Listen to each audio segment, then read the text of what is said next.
Ladies and gentlemen, welcome to the Sound of Sergey podcast, episode 19. It has been a long while. It has been a little bit since I have made an episode of the Sound of Sergey, and I will tell you why. I have been in ICE. I've been in the detainment center. I crossed the border. I was trying to cross the border from one life into a better life, and racist Americans stopped me from achieving my dreams, and they are literally keeping me in a cage. I'm in a cage at the border. I'm sleeping. Tinfoil is my blanket. I'm sleeping on a cot like in Marine boot camp. I am in ICE. They are keeping me in a cage. Now, I am allowed to go to school release. I'm allowed to go to school, get an education, and get a job that won't benefit me in any way and become poor. So I'm allowed to do that, but I was kept in a cage. I've only recently escaped, and that is why I haven't made any episodes of The Sound of Sergey. People have come to me and they've asked me, Sergey, where is your new episodes of the podcast? We want to hear more. And I go, first thing, no, you don't. You don't really want to. You don't know what you're asking for. And I tell them I'll be making one soon, and I finally can because I am out of ICE. I'm no longer being held in a cage. So, ladies and gentlemen, thank you so much for tuning in to this return to the Sound of Sergey. It is episode 19. Ladies and gentlemen, we are bracing for thermonuclear war. Russia is about to invade Ukraine if you watch CNN. There are many factors at play. There are a lot of people speculating that we're about to go and enter into World War III. China is launching nukes. China is making Minecraft that scans your face. Russia is sending bots to destroy everything. America is spreading Chinese COVID. People are doing everything you can possibly imagine to start World War III. We are on the brink of it. And for that, I'm actually excited. I'm actually kind of excited to see where this goes. I've never lived through a world war. I think I'm about to. So, buckle in. We're about to see the nukes flying. So, everybody get ready for that to happen. Thank you very much for being here. It's good to be back. It's good to be back holding the microphone. This is a new microphone. I'm at college right now. That was a big change. I haven't recorded in about a year. So this is a big change. I'm living by myself, buying my own groceries, making my own poor decisions instead of having other people make poor decisions for me. I'm at a place where they don't hire pedophile rings to teach. That was something they did at my high school. They aren't doing that at Western Kentucky University, so that is good.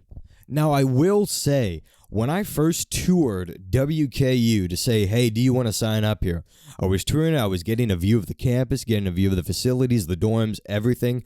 I was seeing what they looked like. I was seeing, hey, do I actually want to spend 4 years here? And one of the things that they said on the tour was that WKU is one of the safest campuses in all of Kentucky, which statistically is true. It is one of the lowest rates of campus burglary, campus rape, campus, everything that you can imagine that is bad. WKU has some of the lowest of it.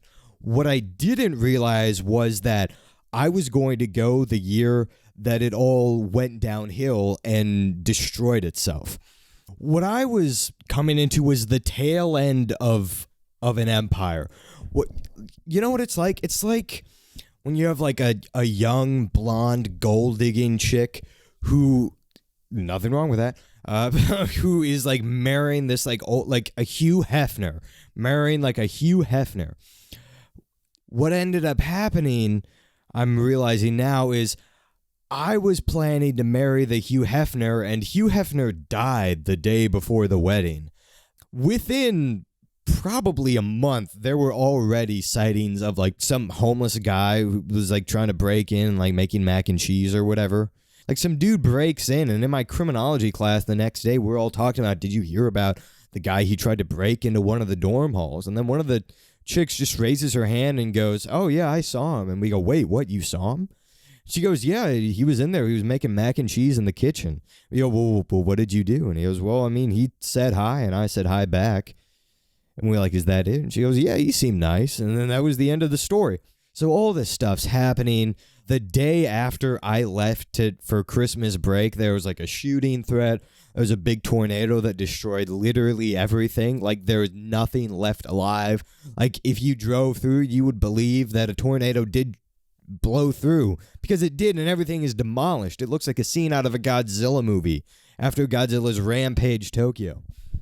So, I mean, you go in. I didn't know I was going to, and that's the thing.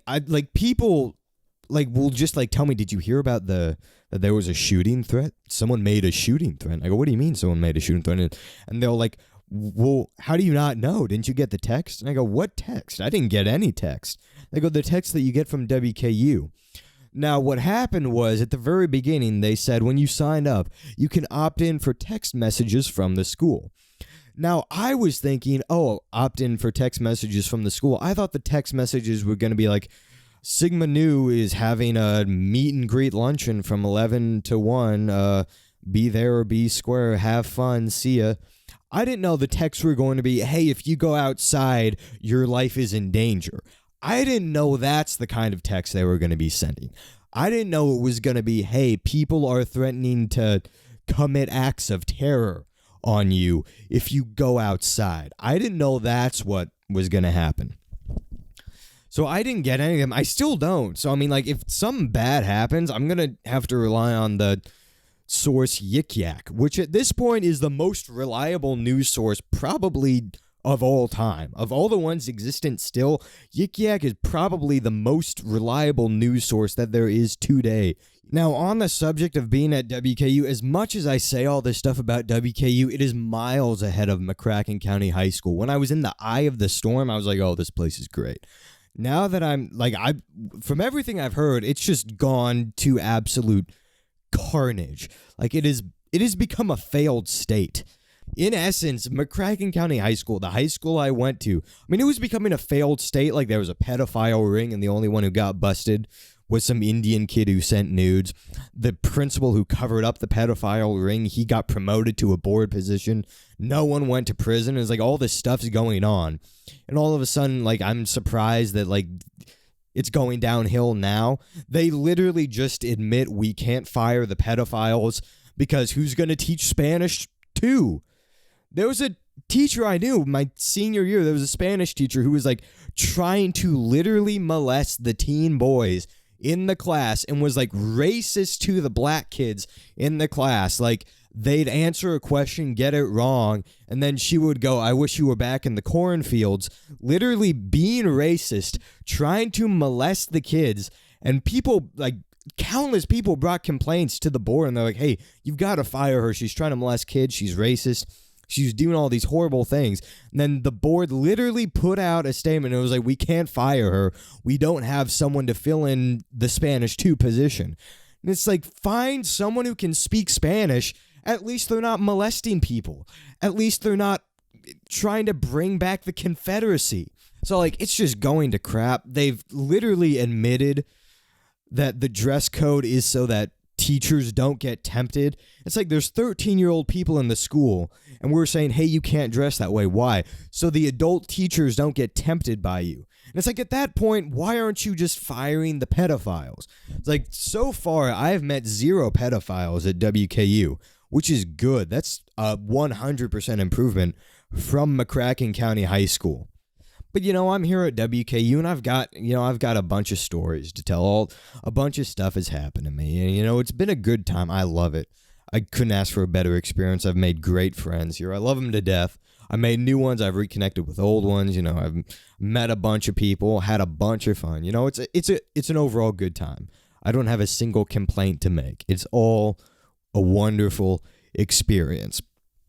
Which brings me to a story that I'll tell on this podcast, because it has been highly, highly requested. People will come up to me, people I don't even know, and they'll ask me, Sergey, tell this story. And I go, I don't even know you.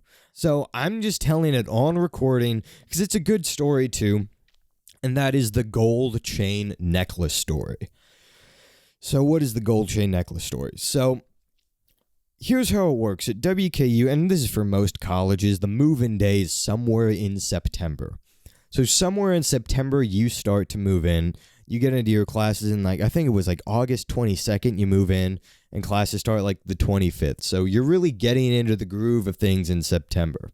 I'm obviously a film major. I'm studying film. I'm learning how to be a filmmaker, how to be a director, how to produce major motion pictures. So one of my classes, and this was last semester, one of my classes was Intro to Cinema, Film 201. So I'm in there, and I have a class with a girl who I will call Daisy. I have an assignment. The professor has said, all right, for one of the assignments, make a short film. Write and direct a short film. 2-3 minutes, nothing insane. You can do this. And so he sends us on our way. And so I have a scene that I need to film for one of my short films. And Daisy, along with someone else, but Daisy was one of the main actresses in the short film. So I shot all the footage. I shot it. We put the mics up, everything. And so I start editing. And so very last minute, I realized some of the audio that we recorded for this short film is not going to work. It doesn't sound good. We can't use it. So we need to have Daisy come in and re-record her lines in ADR. So I'd see her after class one day, and I'm like, hey, Daisy, can you come in and record ADR? And she goes, oh, yeah, sure. So the way it is Film 201 lasts from 2 p.m. to 6 p.m. because it's a class, a lecture, and then you go and watch a full movie. So this is 6 p.m. on a Monday. The sun is setting beautifully. And I'm like, hey, Daisy, are you ready to record the line? She goes, oh, yeah, sure. We walk back to my dorm. I'm like, hey, all right, so this is how it's going to go. And we're walking back. We're walking and talking. I'm telling her how to do all this. Me and Daisy show up to my dorm room. And so I let her in, and I'm like, all right, this is how it's going to go. And that day, I was wearing an outfit. And that outfit, I always wear with a gold chain necklace I have. When I was a senior in high school for graduation, they each gave us a raffle ticket. And in this raffle, I won a $300. It was a Gucci gold chain necklace. I didn't pay anything for it. So, I mean, if I lost it, it's no big loss to me, but it's still a gold chain necklace that I like. I wear it around all the time. So I take it off and put it on my dresser, on my drawer right there. So I'm like, all right, let's get to work. And so for 15, 20 minutes, she sets all her stuff down, records the lines. And I'm like, I think that's it. And she goes, are you sure? No, yeah. And she goes, all right, well, see you. And so she picks up all her stuff and then heads out, and I wave goodbye, and then she goes about her day, and I go about my day, and I do all the editing. So this was on a Monday. Tuesday goes by. Wednesday goes by. And so Wednesday, I have another outfit. And I'm thinking to myself, all right, this outfit, again, is one that I think would go well if I wore the gold chain necklace that I have. So I put on the outfit, and I'm like, oh, okay, let me find the gold chain necklace. And I just can't find it. Where is it? So I'm like, all right, I remember I put it down here, looked on the dresser, and it wasn't there. And I'm like, okay, maybe I put it in the drawer, the top drawer. And so I open up the top drawer, and I rummage around through the stuff, and it's still not there. It's not there. I can't find it. I go to the next drawer. All right, it's not there. This is to the point where I'm like, this is not good. I've lost the necklace. So I'm looking under the bed. I'm looking in my closet. I'm looking in the bathroom. I go out to my car. I go to my car in the parking lot, and I look in there. Maybe I put it in the car. I don't remember. Let's see. It's just not there. I look everywhere to the point where I literally am like, all right, this is just gone. So I'm just walking to class, and I remember, hold on, wait a second. And I think to myself, if I'm going to find this, I need to retrace my steps. When was the last time I was wearing this gold chain necklace? And I remembered, all right, yeah, the last time I wore it, it was Monday. And I came in, and I set it down, and then Daisy came in. And then it hits me. I'm like, oh. Daisy came in, the gold chain necklace was there. Daisy leaves, gold chain necklace isn't there. And no one's been in my dorm room since then. So I'm thinking to myself, all right, she can probably see it's a gold chain necklace. It's worth a lot. So I'm thinking, oh no, Daisy stole this. This sucks. So that day I had a class with Daisy. And so I walk into class, And here's my plan. My plan is to be sort of passive aggressive with it. Sort of, subtly, because I don't want to be too much or else it's just going to like scare her off. So I walk into class very loudly. The one that she's in, I walk in very loudly and I goes, "Guys, guess what? You'll never believe what happened to me today." And they're like, "What is it, Sergey?" And I see Daisy turn. I was like, "What's going on?" And I go, "You won't believe this. Somebody stole my gold chain necklace." And then they're like, "What? Whoa." And then I look to see Daisy. She's still like talking with some other friends, like trying to not look at me. And at this point, I'm like, all right, this isn't working. I need to go harder. I need to double down. So like just periodically throughout the day, I'll be like, this day is going well, but it would be even better if I had my gold chain necklace, which was stolen from me. And then like I look back to her and she's just like avoiding all, like, don't look at him, don't look at him. I'm like, all right, this is not good. So by the end of the class, she still hasn't said anything. I'm thinking at least maybe this was a situation she like accidentally, like she put it in her bag thinking it was hers, and then maybe she would fess up, be like, "Oh, accidentally, I just remembered I have it."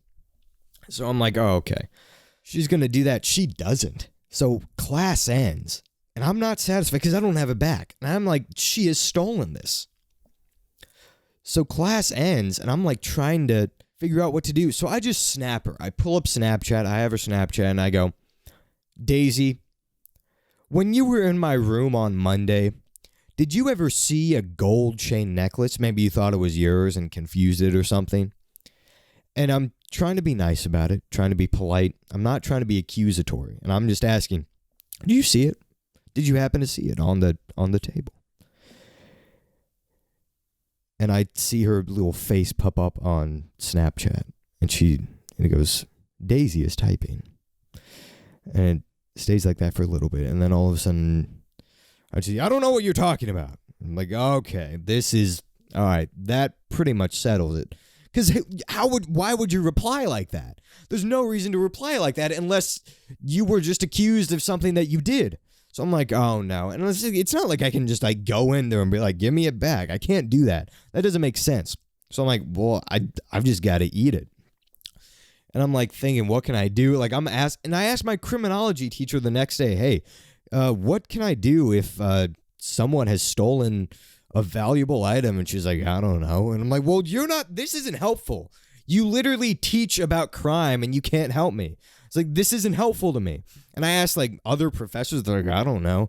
And like the RAs were coming around, the resident assistants, they were basically like checking the dorms, making sure you don't have like fire or like matches or like bongs or whatever. I don't know what they do. And they come in and I'm like, "Oh, by the way, while you're here, how do I report a stolen item?"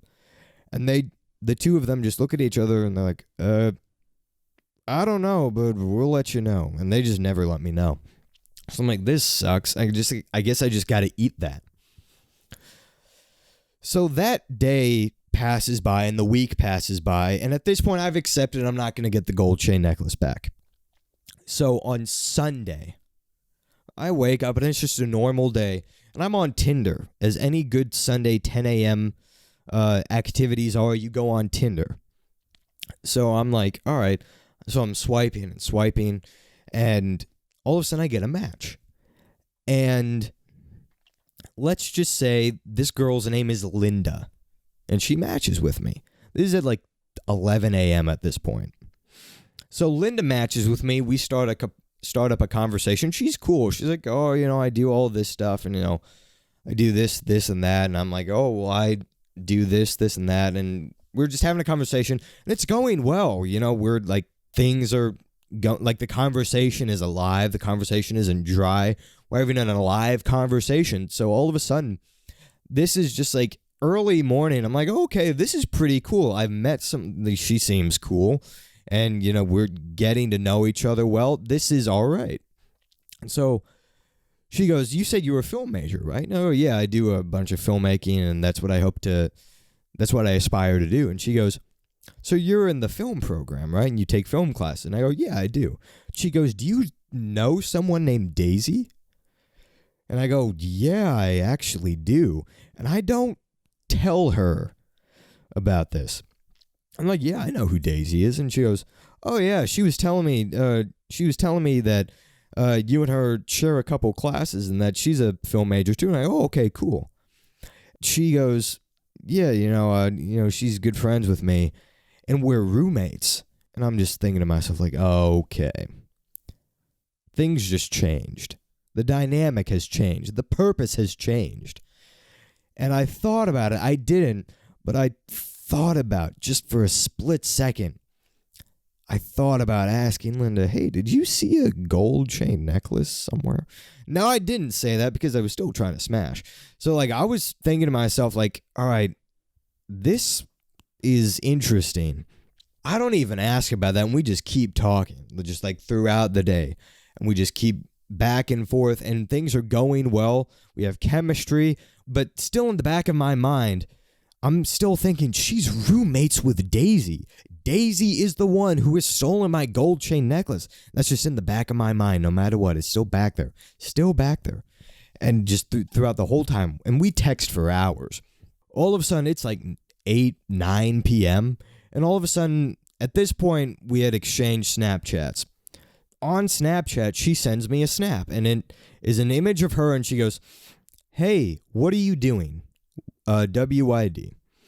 I go, oh, I'm just chilling, nothing much. And she goes, you busy right now? And I go, no, I'm not. I'm not busy. I'm free. She goes, do you want to come up to PFT and make brownies? And I read the message that says, hey, do you want to make brownies? I read that and I'm thinking to myself, sweet, I'm about to smash. And like, this is an invitation. I mean, she's like inviting me to her dorm. Like, that's what that means. Like, that's the assumption you would make if you're like, hey, do you want to come into my dorm and make brownies? And so I'm like, yeah, sure, of course. I'll show up. And so I start walking there and I'm thinking, and just in the back of my mind, all right, nice. I just scored this. So I finally show up to PFT, which is the dorm that she's in. And she goes, all right, yeah. And so she brings me up, and like, you can already tell, like, in the elevator, she's like holding my hand and like things are going well. And so Linda takes me up to her room, and then she's like, hey, how's it going? And she's like, hey, you want something to drink? And I'm thinking she's going to give me alcohol, and I'm not really about that. I go, hey, yeah, sure. What do you got? And she like pulls out these like apple juice boxes. Like, it's organic apple juice. You want some? I'm like, oh, okay, yeah, sure, absolutely. So we start like drinking apple juice, and she's just like showing me around her dorm. She's telling me about herself, and we're just hitting it off. And all of a sudden, she brings up her roommate, Daisy. And at this point, it's just nagging at me. And I was like, all right, I've got to ask her. I don't care. Like, I'm at this point, like, maybe I'm safe. I'm already in her dorm, so maybe it's safe to ask this, and maybe it won't ruin it. And I go, Linda, can I ask you something? And she goes, yeah. And I go, this is just something I need to say. This is important. It's really something concerning. She goes, what is it? She probably thinks I'm about to like confess my love to her, and she's like, don't be doing that. And so she's probably rightly so worried about like what I'm going to say. And I just go, Linda, has your roommate Daisy ever brought in a gold chain necklace? Like, have you seen one around or like on her desk or something? She goes, no, why do you ask? And she's still confused. And I tell her the story about Daisy coming over and taking the gold chain necklace.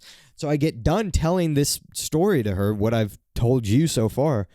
And so she looks at me and she's like, so that's what happened? I go, yeah. And then she like pauses a little bit, looks at me and goes, yeah, she definitely stole it. So she's like way on board with me. And I'm like, yeah, it sucks. I can't get it back. I was just wondering if maybe you saw it. And she goes, I didn't see it, but if you want to, we can look. And I go, what do you mean look? And she goes, just look through her stuff and like look through her drawers and closets, see if it's there. And I'm like, I don't know about it. You can't just do that. You can't just go through someone's stuff. She's, oh, it's okay. I do it all the time. So she starts like rummaging through her like drawers. She's just like going through her closet and like private items. And she like starts looking under the bed and all this stuff. I'm like, what are you doing? She's like, oh, it's okay. Come on in. Join me. Maybe we can find it if we work together. I'm like, okay, sure. And so, like, I'm just, like, still not, like, trying to look through this random person's stuff. So I'm like, oh, okay, I'm just gonna just sort of keep to myself. And she's like, all right, well, I can't find it. And so we still keep looking. Now, the way that the dorms, her dorm specifically, was set up was that if you were facing the door, and if you're on the left side, you're in the view of the door, but the door swings open. If you're on the right side, you're going to be covered by the door. You can't see whoever's on the other side. Linda's side is on the left, so I'm just staying on Linda's side. Linda is on the right side with all of Daisy's stuff. So, again, just rummaging through everything, like turning this into a pigsty, just like looking all through her stuff, and all of a sudden, we just hear the click of a door. We hear the click of a door, me and Linda do, and we both simultaneously just turn to each other. I sort of look at her, and she looks at me, and I have this face of shock, and she also has the same face. She's like, this isn't about to be good. And I hear the door unlock, and 10 to 15 years of my life flash before my eyes. And the door just swings open, and it's Daisy. And the thing is, she opens the door, she's on her phone. She's looking down at her phone. She's not looking up, she's looking down at her phone, walks in, opens the door, closes the door behind her, still on her phone, and then she looks up, and then all she sees is me. She just sees me just in her room. Just like imagine that. She just sees me in her room, and she just like drops all her stuff and is like, Sergey, what are you doing in my room? And just like screams. Real quick, Linda just like swoops her and is like, no, it's okay, he's with me, like trying to console her. And like you can see that Daisy's confused, like what is going on? Why is he here? And so like she's confused about like what all is happening. And so like Linda is trying to explain the situation. I'm just in shock. I'm paralyzed. Like a paraplegic, like I can't move. I'm in fear. I'm like, what is about to happen? Am I about to get kicked out? Am I about to be arrested? And so Linda tries to explain the situation to Daisy. And at this point, things are heated. And so they talk for a little bit. They whisper and things start to quiet down and die down. You see Daisy start to calm down. And so I'm just like sitting there, and I've just like sort of retreated into the fetal position onto Linda's bed. I'm like, don't involve me in this. So Linda and Daisy just moved to the opposite corner of the room, and they're just like whispering. They're like, pss, pss, pss, pss. And I don't hear what it is because they're quiet and they're on the opposite side. I can't hear. And so like back and forth. Pss, pss, pss, pss. And I'm thinking to myself, what are they saying? And then Daisy sort of turns and looks at me as Linda is saying something. And then Linda looks back at me as well. I'm like, what is going on? And so they keep whispering. And then all of a sudden, I don't know what Linda said. But Linda whispers something and Daisy just goes, no, I can't. I've got homework to do. And then Linda is like, looks back at me and then looks back at Daisy and leans in and goes, whispering, I can't hear. Then Daisy just goes, no, I'm going to stay here. And then, so Daisy just starts moving to her desk and like starts doing homework. And then Linda just turns to me, just in despondent, just turns slowly and just goes, Sergey? I go, yeah. And then Linda goes, do you mind if Daisy stays and does homework while we hang out? And it's like, I'm in no position to make demands. So I'm like, yes, it's okay. And then like, what can I say? I'm like, yeah, sure. She can stay. And so we just go back to doing our separate things. All this stuff has just happened. I'm sitting on the bed. With Linda. We're just hanging out. And after a while, we just start like focusing on each other. Like it's like Daisy's not even in the room. All of a sudden, we're talking about like, oh, where we're from and talking about our childhood and talking about like events and like funny things that happen. And we're conversing and all this stuff. So like we're enjoying the moment and like things are going well. Like I've got my arm around Linda. Like Linda is like hugging me, like basically like cuddling. We've got a blanket and we're like watching a movie and everything. And so we're just like paying attention to each other and just like having a good time. And then all of a sudden, Daisy just like goes, hey, Sergey. And I'm just like, huh? What? Yeah, what do you need? Daisy just goes, you know, in Film 201, what are you doing your presentation over? And I'm like, and I'm just like dumbfounded. Like, what? Like, I don't know what to say. Just like, I'm doing my presentation over Bram Stoker's Dracula directed by Francis Ford. Like, I don't even know what to say. I'm like, oh, I'm doing that. And she goes, okay, cool. And then, like, Linda turns to me and sort of gives a look of, like, sorry about her, don't pay attention. I'm like, okay. So we just go back to doing what we were doing before. And then all of a sudden, Daisy again, what should I do my presentation over? So she's just like in the middle of this like date with her roommate. Daisy is just like coming in and just like asking about just like whatever homework we have in the class that me and her happen to share. And I'm like, I don't know. Do whatever you want to do. I was like, I'm in the middle of something. And so it's like, all right. And so she just like goes back to like doing what she's doing. And so like at this point, we're just like in the heat of the moment, like things are going great. We're having a great time. We're conversing. We're getting to know each other. So things are going great. And then all of a sudden, remember, I drank a bunch of like organic apple juice. I'm like, hey, I kind of have to go to the bathroom. And PFT, the dorm that she's in is an all-girls dorm. So there's only two places you can go to the restroom because the restrooms on the floors are only for females. You can either go to the very top or the very bottom, and it's 28 floors all the way up. So I'm like, hey, I've kind of got to use the restroom. Is that okay? And she goes, yeah, sure. And then she tells me about you either have to go to the first or the 28th floor. And I go, okay, yeah, sure. So she takes me out of the room. Again, like holding hands, like the tension is there. And like we're like flirting and things are going great. And so she takes me up. We're on the 14th floor. We go up to the 28th floor. And I just hear, as she presses the button, ding, the doors close, and I just hear, and I'm like, what is that?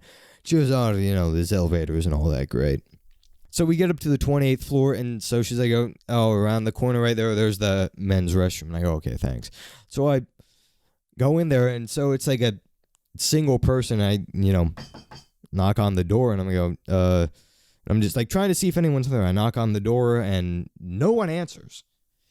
And I open the door, and it's unlocked. So I'm like, okay, no one's in here. And I walk in, and some dude is just peeing in the toilet. He's just there. And I'm like, whoa, I'm sorry. I'm just like, oh, my bad. And so I just wait for him to finish. So he's just there. And so he comes out after a while, and he goes, okay, it's your turn. And I go, okay, sorry about that. And he goes, you could have come in if you wanted to. And I'm like, what? No, that's not how that works. And he's like, what do you mean? And he just leaves. I don't even know who this guy is. So I just walk in. And never in my life, again, only male restroom on the whole floor that I've been in this whole building. There's 28 floors, only male restroom. And I walk in, and you would have thought that the muddy waters of Africa had erupted from a volcano. Like, it's everywhere. Like, I don't know what that guy, that guy was living on Taco Bell. Like, I don't know what happened. And it's just like, I can't even walk in here.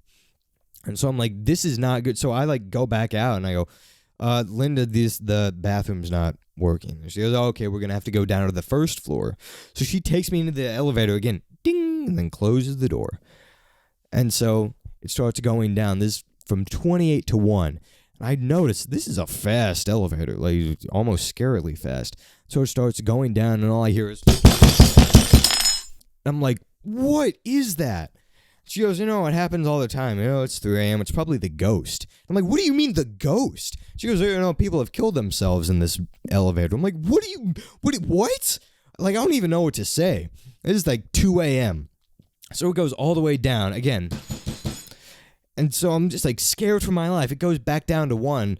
And so I actually go into a working restroom. I get done. I come back out. She's waiting for me. And she goes, okay, you ready to go back to my my room on floor 14? Oh, yeah. So again, get in the elevator, 2 a.m., clunky. I feel like I'm going to die. Presses the button. And so she like brings me up to the 14th floor. And before she even like holds the doorknob to open the door, she goes, wait a second. I go, yeah, what is it? She goes, it's really late, to be honest. It's like 2 a.m.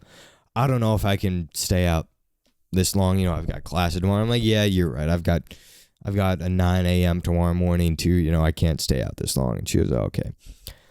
And so she's like, all right, I'll check you out. Again, 2 a.m. And then we get back into the elevator. Ding!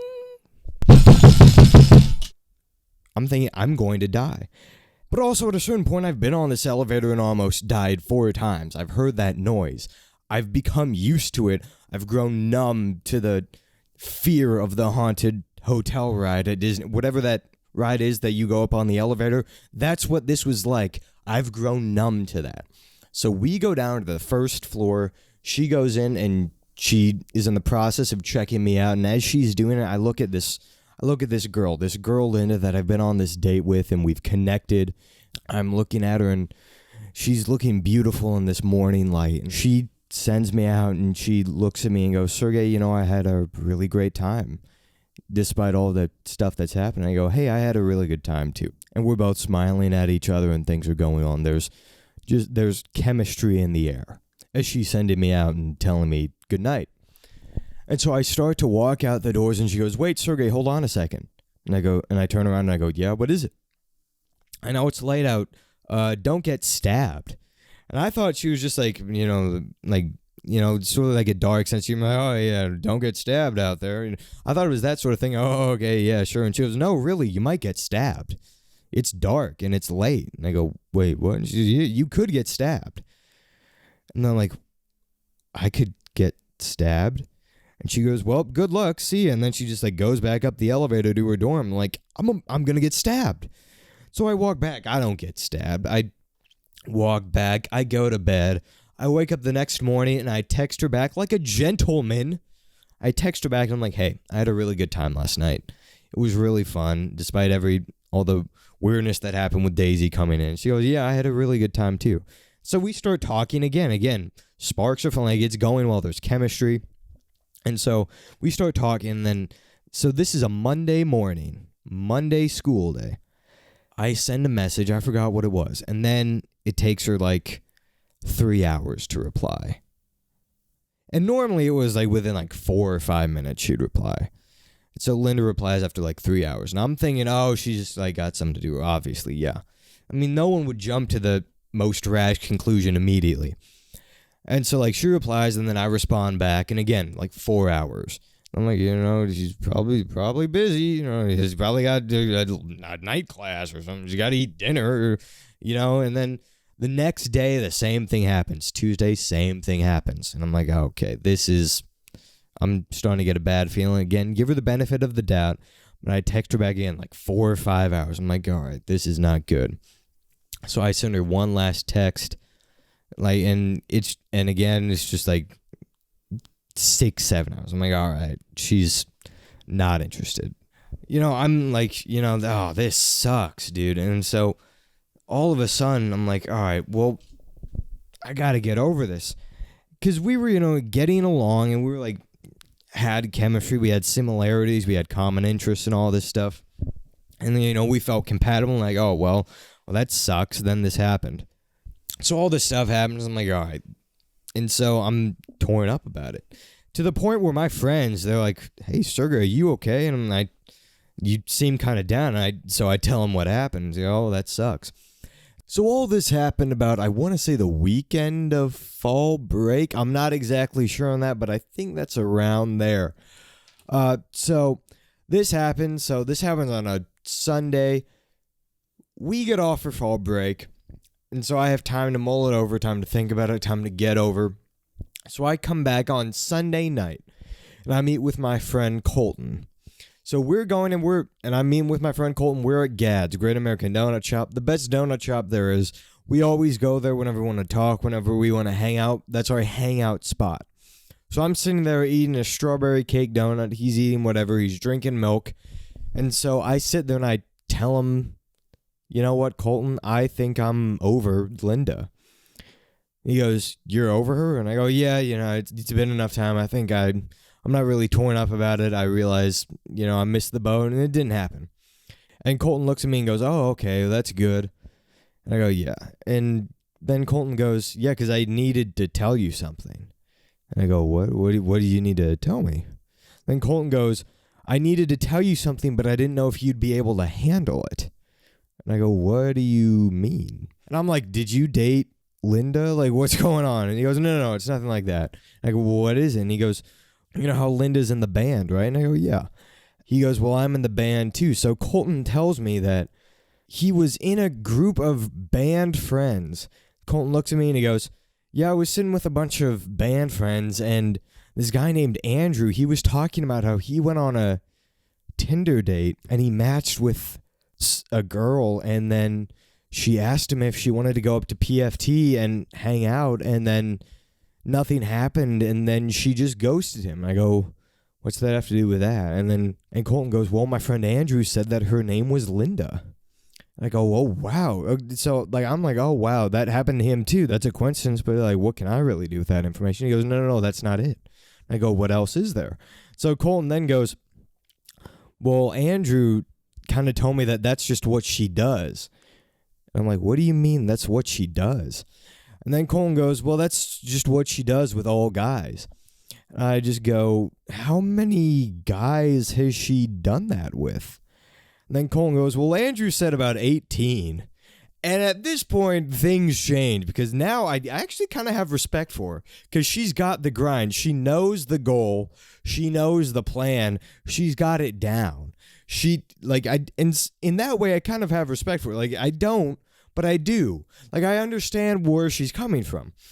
So I'm just sitting there. I'm like, wait, Colton, you're telling me that she's done this with 18 guys? There's no way I didn't know about this. How was I the fool here? So all this stuff happens, and then I just move on, and I'm like, well, that whole situation sucks. I lost my gold chain necklace. I got ghosted by this chick on Tinder, and I'm like, well, this sucks. So I just sort of go back and just start living life again, trying to, recover from the trauma, as they say. So I'm just living life, and then one day, I'm getting dressed for class, and I have an outfit, and I'm like, wow, this outfit is one that I really would love to wear the gold chain necklace with, but I can't. And so I just sort of look at it, and I look at myself in the mirror wearing the outfit, and I go, you know what? I'm just going to look just one more time. Just open the drawer just to see. I know it's not going to be in there, but let's just see, just for old time's sake. So I open the drawer. I'm still thinking, oh, it's not going to be in here. And so I open the drawer, and I sort of put my hand in there to feel around, and immediately, it's right there. It has been there, though I just felt it within a second. It could not be more easily accessible in the exact first drawer, in the most accessible place it could possibly be. So that, ladies and gentlemen, is the gold chain necklace story. It's out there. You can listen to it over and over again as you go to sleep or drive back to Paducah and drive for 5 hours to see your girlfriend that you hate. Just do whatever you want. It's out there, so you don't have to keep asking me 1,000 times to tell the story. That was a long story. Thank you so much for tuning in to the Sound of Sergey podcast. I realize that at this point, this is not a regular thing. I haven't done this in a year, so I'm not going to make any dumb promises like, oh, it's going to come back next week. Because it's probably going to come back in 5 years after this. I know that this is going out, but I'm not going to make any promises like that. I'm just going to tell you thank you for tuning in. Thank you very much for your time, for your attention, for your love, for your support. Thank you so much. And I will see you next time.